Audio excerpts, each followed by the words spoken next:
بسم اللہ الرحمن الرحیم۔ ناظرین کرام، بفضلہ خدا ہم اپنی گفتگو قرآن مجید فرقان حمید کے ترجمے اور تفسیر کی طرف لا رہے ہیں۔ آج کی ہماری گفتگو سورہ البقرہ کا اجمالی تعارف بیان کرنا ہے۔ مکی اور مدنی صورتوں کے مضامین پر ایک نظر۔ قرآن حکیم کی مکی اور مدنی صورتوں کے مضامین مختلف نوعیت کے ہیں۔ مکی صورتوں کے مضامین میں عموماً توحید، رسالت، قیامت، آخرت، جنت اور جہنم کا ذکر ہے۔ نیز رسولوں اور ان کے اقوام کے واقعات، بنیادی عمومی فضائل و اخلاق کے بیان کے ساتھ ساتھ واضح دلائل سے مشرکین کے جرائم کا رد کیا گیا ہے۔ مزید برآں مکی صورتوں کی آیات چھوٹی، جامع مفہوم، ٹھوس اسلوب، فصاحت اور بلاغت والی ہوتی ہیں، جبکہ مدنی صورتوں میں آیات طویل ہوتی ہیں جن میں عموماً عبادات، خاندانی زندگی، معاشرتی، معاشی اور سیاسی معاملات، جہاد و قتال، عدالتی، ریاستی اور بین الاقوامی معاملات، منافقین اور اہل کتاب سے متعلق ہدایات اور احکامات بیان ہوئے ہیں۔ قرآن حکیم کی ابتدائی مدنی صورتوں میں شریعت اسلامی اور اہل کتاب سے خطاب کے مضامین متواتر آئے ہیں۔ مکہ مکرمہ اور مدینہ منورہ کے حالات کے تناظر میں مکی اور مدنی صورتوں کا جائزہ۔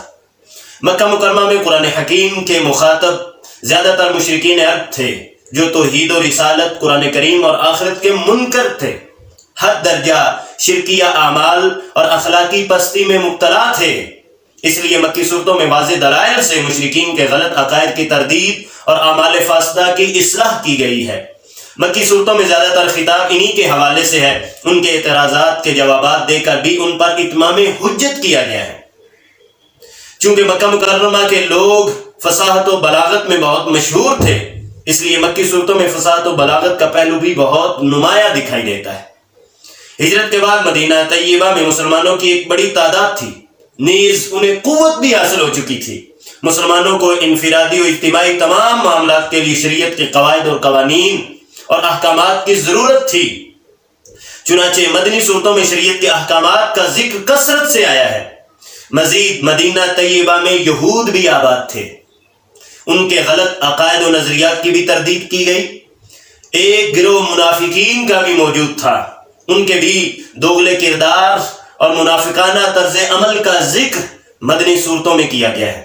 مسلمانوں کی مدینہ طیبہ آمد اور یہود کا سامنا۔ مدینہ طیبہ کے اصل باشندے انصار تھے، لیکن یہود بڑی تعداد میں مدینہ کے قریب قریب آباد تھے۔ بہت سے معاشی معاشرتی معاملات میں ان کا اثر و رسوخ تھا۔ یہود کے 3 قبائل، بنو نذیر، بنو قینقاع اور بنو قریظہ مدینے میں آباد تھے، جو آپس میں گتھم گتھا تھے۔ ایک دوسرے کے اوپر اپنی برتری کے ثبوت کے اظہار کے لیے ہمیشہ کشت و خون انہوں نے برپا کیا ہوا تھا۔ اوس اور خزرج کے حلیف بن کر انہیں بھی اس لڑائی میں شامل کرتے تھے۔ مسلمانوں کو اپنی مدنی زندگی میں سب سے پہلے یہودیوں کا سامنا ہوا، اس لیے سورہ البقرہ میں یہود کی کیفیات کو نہایت وضاحت سے بیان کیا گیا ہے۔ یہود اہل کتاب ہے، اس لیے توحید، رسالت، قیامت، جنت، دوزخ پر ان کا ایمان ہے، لیکن وہ یہ تصور ہی نہیں کر سکتے تھے کہ ان کے علاوہ نبوت کسی اور کو بھی عطا کی جا سکتی ہے۔ عملی اعتبار سے ان کی پستی کا عالم یہ تھا کہ معمولی سے دنیاوی فائدہ کے لیے تورات کی واضح آیتوں کا انکار، بلکہ ان میں تبدیلی کرنے میں بھی ذرا جھجک محسوس نہیں کرتے تھے۔ تجارت کی منڈیوں پر ان کا قبضہ تھا۔ یثرب کی زرخیز زمینیں اور شاداب باغات ان کی ملکیت میں آ چکے تھے۔ علم و دانش میں بھی یہ لوگ آگے بڑھے ہوئے تھے۔ آئینی طور پر نہ صحیح، لیکن عملی طور پر حکومت یہود کی تھی۔ یہود اسی گھمنڈ میں معاشی اور معاشرتی برائیوں میں اتنا آگے بڑھ گئے کہ کسی نئے دین کو قبول کرنا تو درکنار، انہوں نے اپنے ہی دین کی بھی تمام شرعی حدود و قیود کو پامال کر دیا تھا۔ مدینہ طیبہ میں مسلمانوں کا غلبہ اور مسائل۔ مدینہ طیبہ میں مسلمانوں کو قوت حاصل ہو رہی تھی۔ مدینہ طیبہ میں آباد مشرکوں کے 2 بڑے مشہور قبائل، اوس اور خزرج کی اکثریت نے بھی اسلام قبول کر لیا تھا۔ اب صورتحال یہ تھی کہ مکہ مکرمہ سے مسلمانوں کی ہجرت کے بعد اسلام متفرق اور منتشر افراد کا دین نہ رہا، بلکہ ایک جماعت اور ایک قوم نے بطور دین اسلام کو قبول کر لیا تھا۔ اب ضرورت اس بات کی تھی کہ ان کی زندگی کے تمام گوشوں کی مضبوط خطوط پر تنظیم کر دی جائے۔ ایک اور غور طلب پہلو یہ ہے کہ مکی زندگی میں تو مسلمان کفار کے ظلم و ستم سہتے اور صبر کرتے۔ مدینہ طیبہ میں جب مسلمان ایک قوت کی شکل اختیار کرنے لگے تو کفار نے اپنی اجتماعی طاقت سے اسلام کو مٹھانے کا عزم کر لیا۔ اب مشرکین مکہ کے علاوہ دوسرے مشرک قبائل بھی مسلمانوں کو صفحہ ہستی سے مٹانے پر تلے ہوئے تھے۔ نیز مدینہ طیبہ میں موجود یہود حسد کا شکار تھے۔ اللہ وحدہ لا شریک نے اپنے نبی کو، اہل ایمان کو کفر سے ٹکر لینے کے لیے قتال کی اجازت دے دی اور انہیں فتح، نصرت اور غلبہ کی بشارت بھی عطا فرمائی۔ دعوت اور غلبہ دین کی جدوجہد کے اس مرحلہ میں ایک نیا عنصر منافقین کا بھی ظاہر ہونا شروع ہو گیا۔ سورہ البقرہ کے نزول کے وقت منافقین کی ظہور کی محض ابتدا تھی، اس لیے اللہ تعالیٰ نے ان کی طرف صرف اجمالی اشارت کی ہے۔ بعد میں ان کی جو عادات و حرکات نمایاں ہوتی گئیں، اسی قدر تفصیل کے ساتھ بعد کی صورتوں میں ہر قسم کے منافقین کے متعلق ان کی نوعیت کے لحاظ سے الگ الگ ہدایات عطا کی گئی۔ زمانہ نزول اور پس منظر، سورہ البقرہ کا نزول کا جو زمانہ تھا اور اس کا پس منظر کیا؟ مذکورہ بالا حالات میں رحمت دو عالم صلی اللہ علیہ وسلم مدینہ طیبہ تشریف لائے۔ یہاں آپ نے مسلمانوں کے مرکز کے طور پر مسجد نبوی کو تعمیر فرمایا۔ مہاجرین کی آبادکاری کے سلسلہ میں انصار کے ساتھ ان کا مواخات کا رشتہ قائم کیا۔ سورہ البقرہ کا مرکزی مضمون رشد و ہدایت ہے۔ جس طرح اللہ وحدہ لا شریک کی یہ سنت ہے انسان کی ہدایت اور رہنمائی کے لیے، اس نے انبیاء اکرام علیہ السلام کو کتب اور صحائف دے کر اس دنیا میں مبعوث فرمایا۔ بعینی ہی اس نے اپنے نبی آخر الزماں کو پوری کائنات کی ہدایت اور رہنمائی کے لیے قرآن کی صورت میں کتاب دے کر اس دنیا میں مبعوث فرمایا۔ سورہ البقرہ کا تعارف قرآن مجید فرقان حمید کی سب سے بڑی صورت ہے۔ اس میں بہت سے مواعظ، احکام اور قصص بیان کیے گئے۔ قرآن مجید فرقان حمید کی سب سے بڑی آیت دین یعنی قرض کی آیت، ایسے ساری آیات کی سردار آیت الکرسی بھی اسی صورت میں مرقوم ہے۔ ہجرت کے بعد سب سے پہلی جو سورت کا نزول ہوا وہ سورت البقرہ ہے۔ سورہ البقرہ کے مرکزی مضامین اور اہم مضامین پر ایک نظر۔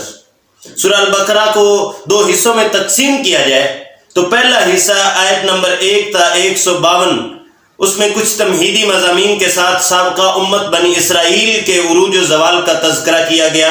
بنی اسرائیل کی تاریخ اور ان کی اخلاقی اور مذہبی حالت پر تنقید کی گئی۔ ان کے بگڑے ہوئے مذہب و اخلاق کی نمایاں خصوصیات کے مقابلے میں حقیقی دین کے اصول پہلو بپہلو پیش کیے گئے۔ دوسرا حصہ آیت نمبر 153 تا 286 موجودہ امت یعنی حضور نبی اکرم نور مجسم صلی اللہ علیہ وسلم کی امت سے خطاب کیا گیا۔ اس ضمن میں عقائد، عبادات کے علاوہ سیاسی، سماجی، معاشی، معاشرتی معاملات کے حوالے سے اسلامی تعلیمات بیان کی گئیں۔ آیات کے لحاظ سے مضامین کا جائزہ۔ آیت نمبر 1 تا 20 3 کرداروں اور گروہوں کا تذکرہ کیا گیا: پکے مسلمان، پکے کافر اور منافقین۔ آیت نمبر 21 تا 29 قرآن حکیم کے بنیادی دعوت، عبادت رب اور ایمانیات کا بیان ہے۔ آیت نمبر 30 تا 39 شرف انسان، خلافت عرضی اور فضیلت علم کا تذکرہ کیا گیا۔ ایسے ہی آیت نمبر 40 تا 46 سابقہ امت بنی اسرائیل کے لیے دعوت، رسالت نبی کریم صلی اللہ علیہ وسلم پر ایمان لانے کا تقاضا کیا گیا۔ ایسے ہی آیت نمبر 47 تا 123 سابقہ امت بنی اسرائیل کے جرائم اور ان کے لیے ملامت کا تذکرہ کیا گیا۔ آیت نمبر 124 تا 152 قبلہ کی تبدیلی، بنی اسرائیل کی معزولی اور نبی اکرم صلی اللہ علیہ وسلم کی امت کو امت مسلمہ قرار دیا گیا ہے۔ آخری حصہ آیت نمبر 153 تا 286 امت مسلمہ یعنی نبی کریم صلی اللہ علیہ وسلم کی امت سے خطاب کیا گیا۔ ان میں عبادات، معاملات، انفاق فی سبیل اللہ، قتال فی سبیل اللہ کا تذکرہ کیا گیا۔ عبادات میں نماز، روزہ، حج، زکوٰۃ، عمرہ، قربانی کے بارے میں احکامات بیان کیے ہیں۔ معاملات میں سود، قرض، رہن، نکاح، عدت، رضاعت، طلاق، قصاص، وصیت کے بارے میں احکامات بیان کیے گئے ہیں۔ انفاق فی سبیل اللہ، زیر کفالت افراد، رشتہ داروں، محتاجوں کی ضروریات اور دین اسلام کی نشر و اشاعت کے لیے خرچ کرنے پر ابھارا گیا ہے۔ قتال فی سبیل اللہ، دشمنان اسلام کا زور توڑنے، اہل ایمان کے دفاع، فتنہ کو ختم کرنے اور دین حق کے غلبے کے حوالے سے جنگ کے احکامات بیان کیے گئے ہیں۔ درمیان میں 5 طویل آیات کا مضمون۔ آیت الآیات، ایک ہی آیت میں کئی نشانیوں کا تذکرہ کیا گیا۔ ایسے ہی آیت البر، نیکی کے بیان پر جامع آیات۔ آیت الاختلاف، انسانوں میں ہونے والے اختلافات کی وجہ اور اس کے حل کا بیان کیا گیا۔ آیت الکرسی، تمام آیات قرآنیہ کی سردار ذات و صفات باری تعالیٰ کا جامع بیان کیا گیا ہے۔ آیت الدین، قرض کے معاملے کے بارے میں ہدایت بیان کی۔ یہ تو تھا سورہ البقرہ کا اجمالی تعارف۔ اللہ وحدہ لا شریک کی توفیق سے انشاءاللہ العزیز ہر روز ایک ایک رکوع کا ترجمہ اور تفصیل اور اس میں بیان کیے گئے مضامین کی مختصر سی تشریح آپ احباب کی گوش گزار کی جائے گی۔